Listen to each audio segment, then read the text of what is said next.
আজ আমি তোমাদের সাথে রসমালাইয়ের রেসিপি শেয়ার করব।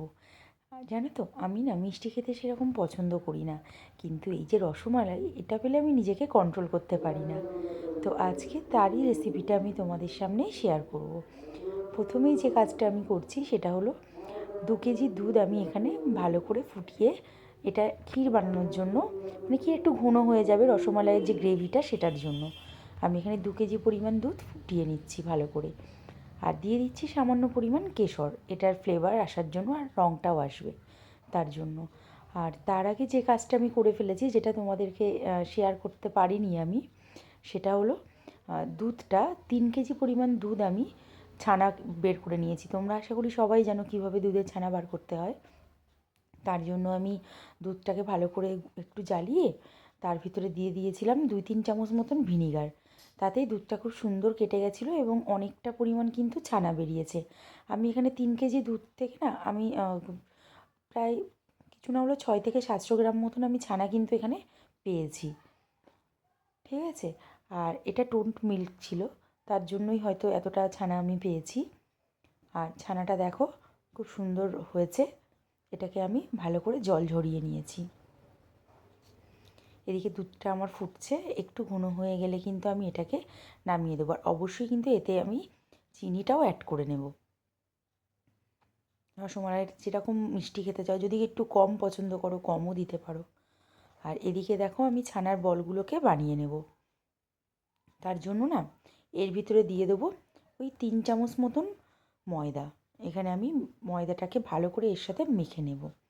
আর ছানাটা যেমন একটা মানে পাকিয়ে আছে, সেটা কিন্তু আমি ভালো করে হাত দিয়ে দিয়ে ম্যাশ করে নেব, সুন্দর একদম ছানার বলগুলো তৈরি করে নেব।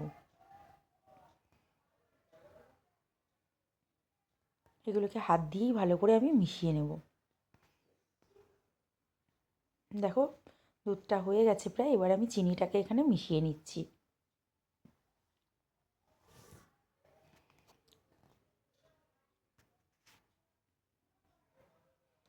আর এদিকে দেখো আমি কাজ করতে করতেই কিন্তু ছানার জন্য, ছানা যে বলগুলো বানাবো তার জন্য এখানে ছানাটাকে সুন্দর করে একটা মেখে নিয়েছি, একটা ডো তৈরি করে নিয়েছি। দেখেছো যেমন আটা ময়দা মাখে সেরকমভাবেই কিন্তু আমি ডোটা রেডি করে নিয়েছি। আর এই দেখো ছোটো ছোটো বলও কেটে নিয়েছি, কী সুন্দর দেখতে লাগছে।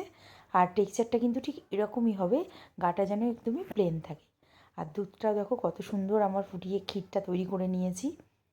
এবার চলো একটা প্যানের মধ্যে আমি দিয়ে দেবো কিছুটা পরিমাণ চিনি আর জল, যেটার জন্য আমি চিনির শিরাটা বানিয়ে নেব। দিয়ে দেবো একটু জল, দিয়ে চিনির শিরাটাকে রেডি করে নেব। জানো তো বাইরে থেকে কিনে খেলে হয়তো খুব তাড়াতাড়ি এগুলোর জন্য অত সময় যায় না, চটজলদি আমরা খেয়ে নিতে পারি, কিন্তু বাড়িতে বানানোর স্বাদটা না একটু অন্যরকমই হয়। তার জন্যই আমি বাড়িতে এটা বানিয়ে নিয়েছি।